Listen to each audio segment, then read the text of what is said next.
سلام خدمت شما عزیزان. امروز میخوایم جمعیت ببر رو در دنیا نظرسنجی کنیم. کدام کشور زیاد؟ لاوس 3 تا ببر داره. اینو سراغ ویتنام 5 تا ببر داره. کشور بعدی کشور میانمار هست، حدود 26 تا ببر در این کشور زندگی میکنه. کشور بعدی چین هست، 55 تا ببر کشور چین داره، تعداد زیادی هست.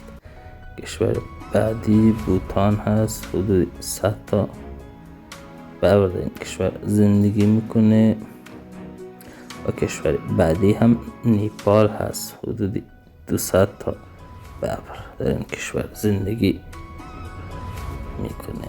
کشور بعدی اندونزی هست که حدودی 340 تا ببر در این کشور زندگی میکنه. و میرم سراغ کشور بعدی یعنی مالزی، حدود 355 تا تخمین زده شده که در این کشور زندگی میکنه. کشور بعدی کشور زیبای تایلند هست، حدود 405 ببر در این کشور زندگی میکنه. کشور بعدی میریم کشور بنگلادش با جمعیت بیشتر، حدود 430 تا ببر هست.